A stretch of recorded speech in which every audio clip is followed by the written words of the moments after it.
Welcome back. As promised, let's now shift focus to Suprajit Engineering. The company reported a decent set of Q3 numbers. As of December 2023, the total debt level stood at 622 crore rupees, while cash surplus stands at 500 crore rupees. To discuss their business outlook, we have K Ajith Kumar Rai, the founder and chairman at Suprajit Engineering, joining us now. Good afternoon, Mr. Rai. First up, the entire auto as well as the auto ancillary space is quite excited today. Before we begin the interview, one key clarification, if you could give us, do you have any exposure to any of the global EV players? We believe that there could be some exposure from the LDC division that you run. Good afternoon. Thank you for having me on your channel. Yes, we have exposure to EV segment. Without going into the specifics, one of the world's well-renowned EV maker is one of our major customers. And even our regular other OE customers, both from Europe and US, quite a few of their EV platform, we supply our products. So both from Suprajit Controls division as well as our own direct export from India, quite a bit of our product do go to the EV segment. Okay, so Mr. Rai, if you cannot tell us the name, can you quantify what that exposure is? And with the new EV policy coming in, some of the relaxations that have come by for foreign players, do you think you stand to benefit and that would be a bigger opportunity? The main player in that has been in the news in the local media, and we are very much a supplier to them in their global platforms, both in Europe, Japan, China, as well as in the US. So I'm sure when they come here, we'll also be a supplier to them, for sure.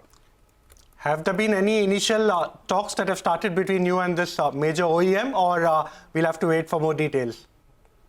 I think, these are all initial, news items. So when they really percolate it to operations, it takes a little time. So I'm sure we'll be in discussion with them soon. But at this moment, it's only news items that we see. Okay, all right. So as you said that you will need more we'll need more provisions and clarity as well on this one. Let's talk about the existing business now. You do have a sizable exposure to exports. You had indicating that the freight rates have hurt margins in a certain way. Can you give us a sense of how much have freight rates risen by in the export markets? Is it hurting the delivery times? Is it something that will impact margins going forward? The problem of the Suez Canal and Red Sea issues is that the ships got stranded, and hence we were forced to do air freights. The cost of air freight is pretty expensive. So that has cost us a bit. And secondly, I think the freight container rates have gone up. I think they have gone up by something like 6 or 8x from what it was at the low about 4 months ago.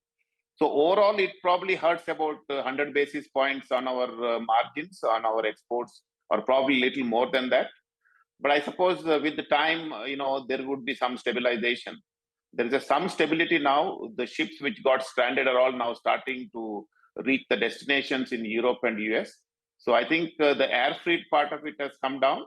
But, the pipeline supply chain quantities of material has increased because we have to have safety stocks in the pipeline so that, the overall material or inventories levels have gone up in the process. Mr. Rai, would you be able to quantify, what was the impact in terms of margins, in the quarter gone by due to this specific issue? And in Q4, will we see easing of that? And FY25 onwards, will we see a return to normalcy? I think, as I said, probably the margin impact may be, 50 to 100 basis point at best. Because, freight is not really, it's not a heavyweight item what we supply. So the impact of freight is probably to the extent of about, at best, 100 basis points. Going forward, I think, we have a fairly decent quarter outline this year for the final year. Domestic market has been stable. The aftermarket has been pretty good. Our both the electronics division as well as our Phoenix lamps has been doing pretty well. Only controls division, as we have been saying in our earlier con calls as well, is going through a global turmoil, which is slowly but steadily stabilizing. I think the margin pressure there, it has been there, but I think it is probably will stabilize after this or maybe another 1 or 2 quarters and probably will improve. Looking forward, I think next year will be another year where we'll continue to grow.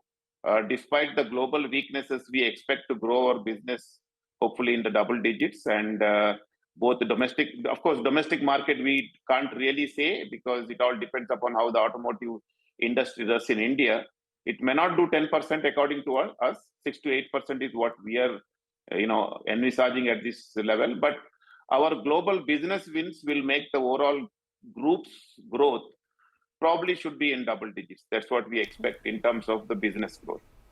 Double-digit growth, and the street seems to like that. Your stock has spiked to the day's high.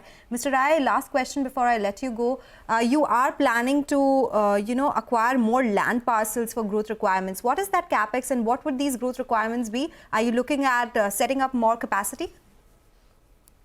I think, as you know, about 4 or 5 quarters ago, we started our electronics division. It has started stabilizing, and as you know, it has been growing pretty aggressively. And they also been, in the last quarter, were able to clock a double-digit margin. Again, we have to see where we will position our growth from that division. It has been set up as a fairly decent sized but small electronics division. It needs to grow. So we expect that it will probably require more space. At the same time, we also announced recently, launch of our, braking division. So all these new projects, as I've been saying earlier, our technology center has been doing a wonderful job. The products are getting commercialized. That needs to be placed somewhere. And these commercialization of some of these products that I have mentioned will have to find new places, not in the existing places where we operate from. And that's where we'll be requiring some of these land parcels. Thank you so much for your time, Mr. Rai. We wish you all the very best. But let's now slip into a short break.